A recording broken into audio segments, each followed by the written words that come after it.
Me and my cat are reading the book of Acts right now.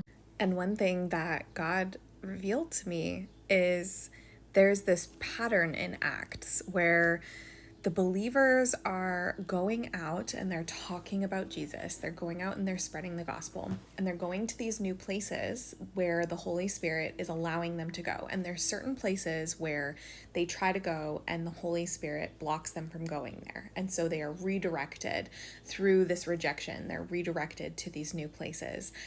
And everywhere that they go, the similar thing happens where they're out there, they're spreading the gospel, they come against opposition. There are naysayers and people who are like, no, you're going against the laws, you're saying this and that's incorrect. And there's division that's happening, not because they're causing it, but because the people who they are sharing the gospel with are attached to their own identity, their own law, their own stories that make it so that they have a hardened heart that can't receive it.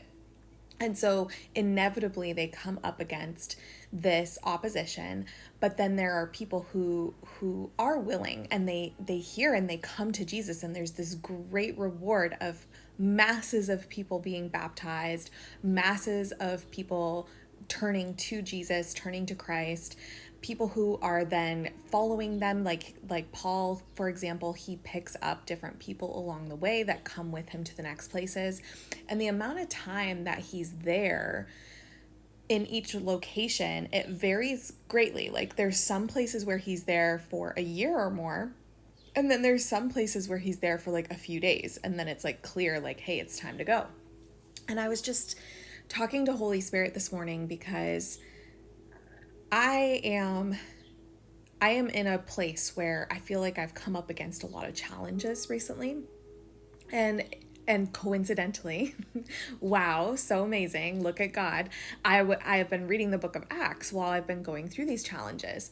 And so one of the things that God was talking to me about this morning is that I am not alone in facing different obstacles, different challenges, and that He will give me the discernment of where it is that I am meant to go, and that this rejection or these obstacles that I'm facing that are making it so that I need to go new places and go in new directions are His will, and to trust Him in the process and to stop clinging so strongly for it to be done my way.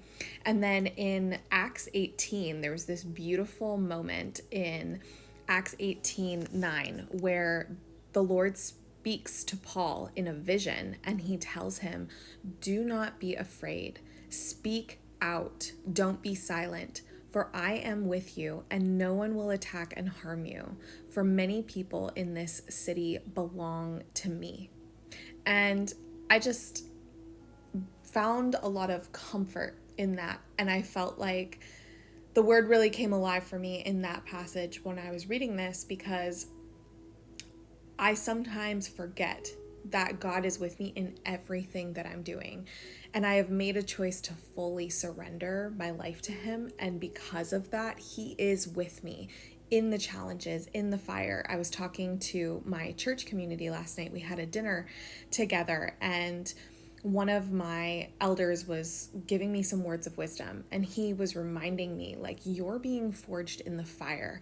Like, there are certain things that you have to go through in order to be able to fulfill the mission that God has for you, to be able to touch and talk to the people who you are meant to talk to with the testimony and the story that it is that you have. And one of the other members shared with me that his mom is a strong woman of faith, and she's going through some different health challenges. And because she's such a strong woman of faith, she shared with her son, like, son, I need to go through these things because I am to be an advocate for people who are going through the same thing that I am. And in order to be an advocate for them, I have to experience all of this so that I understand them, so that I can be there in empathy with them, so that I can have compassion for their circumstance because I understand it intimately. And I was just like, wow, like that is such monumental faith. And it is a gift to have that kind of faith. It is, and it's also a muscle that we have to exercise, especially in those obstacles and in those challenges. So I wanted to share that pattern in Acts with you, where we have to have the discernment and know when it's time to go somewhere, when it's time to move on from a conversation. Like there's also this passage in Acts 18 where it says in 18:4, each Sabbath found Paul at the synagogue trying to convince the Jews and Greeks alike. And after Silas and Timothy came down from Macedonia, Paul spent all his time preaching the word. He testified to the Jews that Jesus was the Messiah. But when they opposed and insulted him, Paul shook the dust from his clothes and said, "Your blood is upon your own heads. I am innocent. From now on, I will go preach to the Gentiles." Then he left and went to the home of Titus Justus, a Gentile who worshipped God and lived next door to the synagogue. Crispus, the leader of the synagogue, and everyone in his household believed in the Lord. Many others in Corinth also heard Paul, became believers, and were baptized. And then the next passage is when the Lord comes to Paul and says, "Do not be afraid, speak out, don't be silent, for I am with you." So we have to have communion with the Holy Spirit so that we can have the discernment to know when we are speaking to someone who has a hard heart, who is not open to receive, versus when we are speaking to those who are. And we have to also have the discernment to know when to move on and when to stay, and when to face challenges and overcome them, and when we're being redirected. And this comes from that communion with the Holy Spirit. So I just wanted to give you a word of encouragement today, that you have that same Holy Spirit living within you if you are a follower and a believer in Jesus Christ. And communion means fellowship. So you get to have a relationship with him where you get to talk to him. He is a person of the Holy Trinity, of our good God, our one good God. Part of what he has given you is the gift of the communion of the Holy Spirit in order for you to have that high level of discernment. And you may be facing rejection, that is redirection. You may be facing challenges that you are meant to become someone through. That is a completely beautiful, grand, divine plan of God's will for your life, so that you can become who he needs you to become, to do what he needs you to do.